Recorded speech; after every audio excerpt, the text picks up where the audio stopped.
ये ठीक है। तो हम बात कर रहे थे सिविक वाली वीडियो में कि एशियाज लाउडेस्ट वरना हमने जो तैयार करी थी वो यही वरना है 20,000 RMS। क्या आधा करियर मेरा इस मॉडिफिकेशन वाले चैनल में चला गया है ब्रो। 20-21 हम कर रहे हैं ये सब, ठीक है। और मैं आपको बताऊं भाई, लास्ट 5-6 हज़ार RMS से ऊपर बहुत रेयरली ही सुनने मिलता है किसी ने करवा रखा होगा। और जो वो भी 5-6 हज़ार RMS होता है वो नॉर्मल एक फ्लैट बेड होता है या वाइपर ऑडियो की पेटी में। हमने इसमें प्रॉपर पूरा सीट हटा के वॉल सेटअप कर रखा है और जो पूरी वॉल है वो 36 हर्ट्ज पे ट्यून्ड हो रही है। क्या बात है यार, पहले दिखाते हैं भाई, ठीक है। देखो जैसे तुम लोगों को पता है मैं भी अपने ट्रैक सॉन्ग्स वगैरह करते रहता हूँ, ठीक है। तो मिक्सिंग मास्टरिंग हम भी करते हैं, हमें भी लोज मिड्स हाइस की पहले समझ काफी ज्यादा हो गई है। तुम देख सकते हो यार कितने मिड्स हैं यहाँ पे, उधर भी इतने ही मिड्स। एंड तुम यहाँ देख लो वूफर का भाई, नहीं ये जो हम पेटी बोलते हैं ना, ये इतनी बड़ी पेटी है, तुम देख रहे हो। ये ऊपर हवा निकलने के लिए, हवा की उसके लिए है ये, ठीक है। एंड प्रॉपर SPL सेटअप है विद 12 इंची के सबवूफर, 8 लगे हैं इसमें। 8 सबवूफर्स 12 इंचेस। ये वाला भी बात हो गई, दिखाओ ब्रो। 2 सीटर वरना कर दी है भाई ने यार। बेसिकली लोग यहाँ पर क्या करते हैं, वॉल बनाकर छोड़ देते हैं, पर मेरा ये था कि हमने यहाँ पर एक एक्रेलिक कट करी थी जिसके थ्रू हमें सारी मोटर्स वगैरह और सब कुछ दिखे कि अंदर क्या क्या लगा है। और बाहर से हमने इसमें एक प्रॉपर स्वेट का कपड़ा चढ़ा रखा है और अंदर पूरी हमने वॉल व्हाइट पेंट कर रखी है।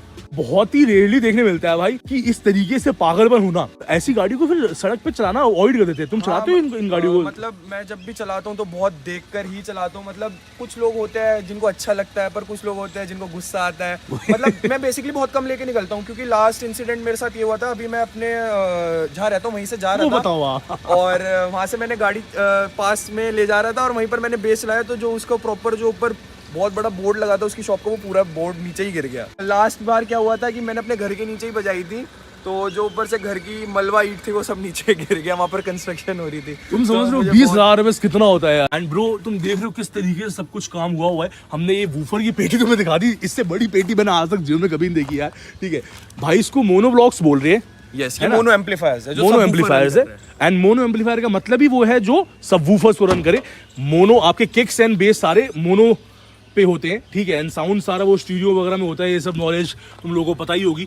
एंड तुम यहाँ देख लो, ये भी अपने एम्पलीफायर है मोनो ही। ये भी 2 मोनो है। और ये जो हमारा है, ये जो सारी चीजें रन कर रहा है एकदम मास्टर हीलिक्स DSP.3S।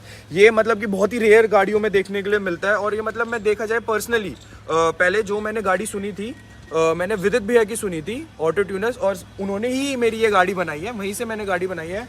तो सबसे पहला शाउट आउट तो उन्हें। और मैंने उनकी क्रेटा सुनी थी, तो उससे मुझे थोड़ी थोड़ी चीज़ें समझने को आने लगी, तो उसके बाद मैंने ये वाला DSP चूज करा। मतलब लोग लगाते नहीं क्योंकि आता ही ये बहुत एक्सपेंसिव है। कितने का है?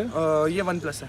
OnePlus का DSP है, क्रेजी यार। मिड्स वगैरह उन सब के लिए जो एम्प है वो कहाँ पे प्लेसमेंट? उस वाले गेट का जो एम्पलीफायर है वो ये रहा, सेट स्टॉर्म का 5000 फुल रेंज। ओके, एक ये रहा। और बीच में जो वो छोटा सा ऑरा का 20.4D है, उसमें हम ट्विटर्स चला रहे हैं अपने 2 पेयर।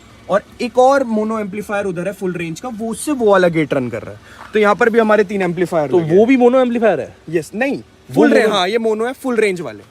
अच्छा, मोनो है फुल रेंज हाँ, वाले। इसमें स्पीकर चला सकते हैं। मतलब ये भी अब बहुत कम लोगों को पता हुआ है कि क्या कि अब वो बोलेंगे कि मोनो में कैसे रन कर रहे हैं स्पीकर से। वो तो मोनो भी चेंज एक्चुअली में रन कर सकते हैं स्पीकर, फुल रेंज वाले। प्रेफरेंस है अपनी। हाँ, साउंड तो सुनाएंगे दोस्तों, टेंशन मत लो। कुछ क्रेजी आउटपुट है, ठीक है। हमने रील बना दी, अब मुझे ये नहीं पता भी रील कितनी गई है। कहानी जानते हैं पहले यार, ये वरना की क्या कहानी रही है? तो मेरे पास ये 3 साल पहले मैंने गाड़ी ली थी, तो मुझे सिस्टम का स्टार्टिंग से ही शौक था। मेरे जितने भी जानने वाले सबको पता है कि मुझे सिस्टम का बहुत शौक था। तो मैंने नॉर्मल एक डेव बोन्स का वूफर लगा रखा था। अच्छा। तो बाय चांस क्या हुआ था कि एक दिन मुझे गलती से ना उस पे, मतलब कि क्या हुआ था कि वो क्लिप मार गया था, तो वो वूफर उड़ गया था। तो अब मुझे कुछ नया ट्राई करना था। तो रोहिणी में कोई भी इंस्टॉलर इतने अच्छे एसेट्स मुझे लगे नहीं। तो मैं विदित भैया से मिला था, उसी टाइम एमा आया था, तो उन्होंने अपनी क्रेटा बनाई थी 6th ऑर्डर में 418s का सेटअप। वो गाड़ी नेक्स्ट ही लेवल थी। अब कुछ रीजंस की वजह से वो थोड़ी डिसमेंटल हो गई है। तो अभी वो है नहीं।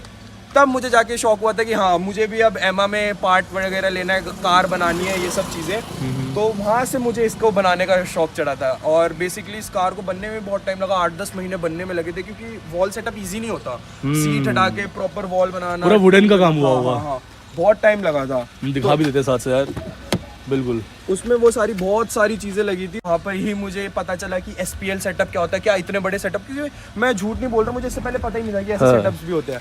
तो मुझे वहाँ पर जाके पता चला। मुझे विदित भैया ने नॉलेज दी, 1.5 साल उनके साथ बैठा, बात करी, उन्होंने मुझे समझाया ऐसे ऐसे होता है, ये सब चीज़ें होती है।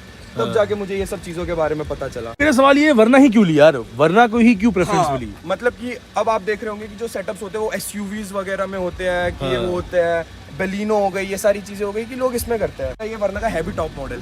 अच्छा अब तो ये गाड़ी हो गई है, बर्बादी हो गई है बेसिकली। अभी वो देखा होगा जो आपने वाइपर शीशे वगैरह ये हिल रहे थे, सब गाड़ी का इधर सेंसर वगैरह सब हिल गए। रशिया में जो ये कार कॉन्सेप्ट है, म्यूजिक कॉन्सेप्ट है, बहुत ज्यादा है। अच्छा। और वहाँ पर बेसिकली लोग क्या करते हैं, सेडान्स में ही सेटअप करते हैं। अब फॉर एग्जाम्पल मैं देखूं कि मुझे ये था कि लोग सेटअप कर लेते हैं और उसके बाद बाहर से जो गाड़ी वगैरह होती है वो नॉर्मल सी बना के रखते हैं, कुछ नहीं। तो मुझे दोनों में फोकस करना था, क्योंकि मैंने आपको लास्ट वीडियो में बताया था सिविक वाली में कि थोड़ा मैं एस्थेटिकली में भी ज्यादा ध्यान देता हूँ कि गाड़ी बाहर से भी अच्छी लगे और अंदर से भी अच्छी लगे।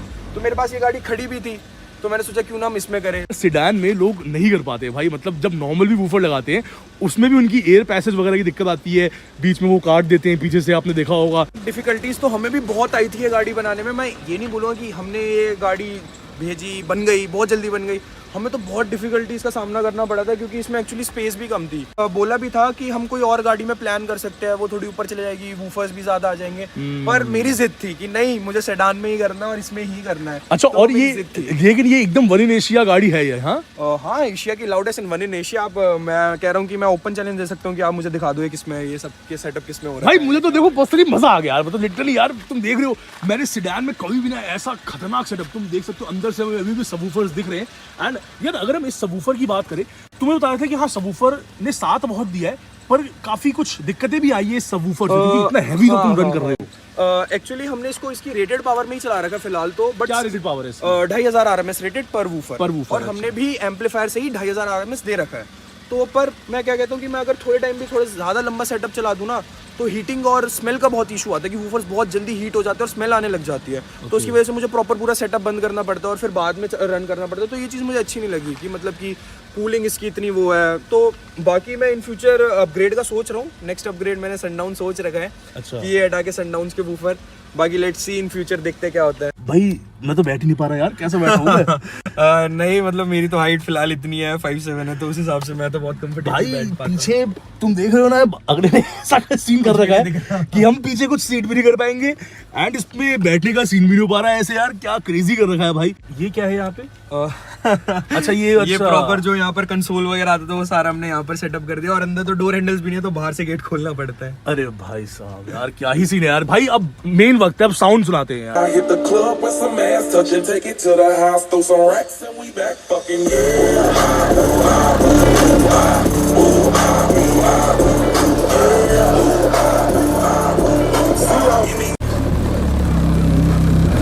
Set the record straight.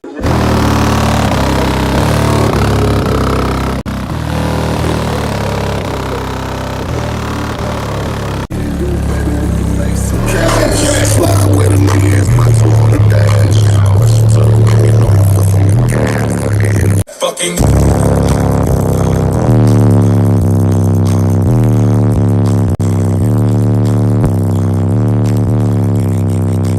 give it to me right now.